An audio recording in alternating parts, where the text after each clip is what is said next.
정보 충전 시간입니다. 65세 이상 인구 2명 중 1명이 틀니를 사용하고 있는데요. 요즘엔 40, 50대에서도 부분 틀니를 사용하는 경우가 늘고 있습니다.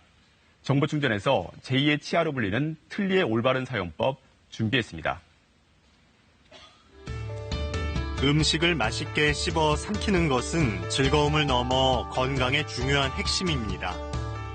치아와 잇몸 상태 악화로 치아를 상실했을 경우 이를 그대로 내버려두면 건강에도 심각한 영향을 미치는데요. 치아가 상실되게 되면 또 저작 기능이 우리가 떨어지게 되고 또 치아가 빠진 치조골 흡수가 심하게 될 수가 있고 최근 들어서 치아의 상실과 저작 기능의 저하와 치매와의 상관관계도 보고가 되고 있기 때문에 우리가 치아가 상실된 분들은 빨리 치료를 해주시는 게 좋겠습니다. 치아가 상실된 경우 구강 상태에 맞는 보철물은 필수입니다. 이 중 틀니는 자연 치아를 대체하는 대표적인 인공 치아 중 하나인데요. 2017년 대한치과보철학회의 조사에 따르면 우리나라 인구 중 무려 600만 명 정도가 틀니를 사용하는 것으로 추산하고 있습니다. 60대 조성미 씨 역시 치아를 대체하는 인공 치아로 틀니를 선택했습니다. 풍치라고 그러죠.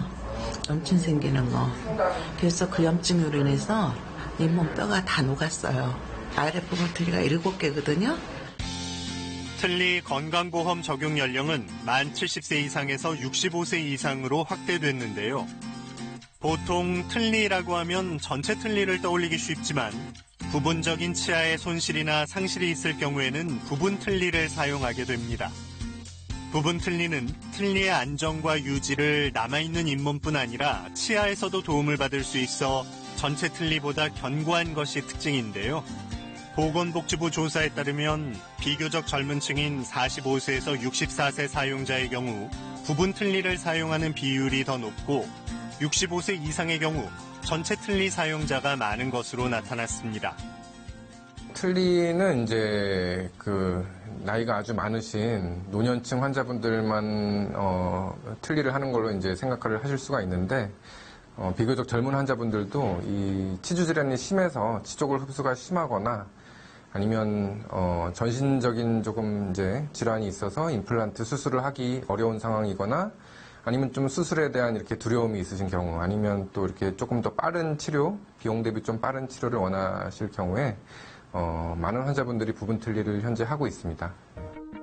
최근엔 틀니 대신 음식을 씹는 힘인 저장력과 고정력이 강한 임플란트 치료에 관심이 많아졌는데요. 하지만 고혈압, 당뇨병 등 전신질환 환자와 잇몸 뼈가 부족한 경우에는 임플란트 시술이 불가능해 틀니를 사용합니다. 게다가 틀니는 임플란트보다 비용이 저렴하고 치료 기간이 상대적으로 짧은 것이 장점인데요. 70대 최정윤 씨는 전체 틀니를 사용하고 있습니다. 하지만 틀니를 사용할 때 모든 점이 만족스럽지만은 않은데요. 잇몸 염증과 구취 등 구강 증상을 경험했기 때문입니다. 큰 이빨 사이에 끼고 구취도 나고 흔들리기도 하고 해가지고 많이 불편했어요. 2017년 대한치과보철학회가 60세 이상 틀니 사용자 500명을 대상으로 틀니 관리 실태를 조사했는데요. 그 결과에 따르면 국내 틀니 사용자의 10명 중 7명에 해당하는 69.6%가 틀니를 사용한 후 잇몸 염증과 출혈, 구취 등 구강 증상을 경험한 것으로 나타났습니다. 이 같은 증상은 주로 잘못된 틀니 관리법 때문에 발생하는데요. 틀니를 씻을 때 치약을 사용하면 치약의 연마제 성분 때문에 레진 등 플라스틱 재질인 틀니 표면에 금이 가고 마모 현상까지 일어날 수 있습니다. 이럴 경우 틈새로 구내염과 구취를 유발하는 세균이 번식할 수 있어 위험하게 되죠. 틀니를 씻을 땐 부드러운 재질의 틀니 전용 칫솔을 사용해 흐르는 물에 씻어내고 뜨거운 물이 아닌 깨끗한 찬물에 담가 틀니 전용 세정제와 함께 보관해야 합니다. 또한 취침 전에는 틀니를 빼놓고 자야 뒤틀림 등의 손상까지 막을 수 있습니다. 부분 틀니를 사용하는 경우 남은 치아를 꼼꼼하게 양치질해야 하고 잇몸과 혀, 입천장까지 깨끗하게 닦는 것이 중요합니다. 제2의 치아라 불리는 틀니. 자신의 치아 상태와 조건에 맞는 틀니를 잘 고르고 올바르게 사용해서 오복 중 하나인 치아 건강을 지켜보시기 바랍니다. 정보충전이었습니다.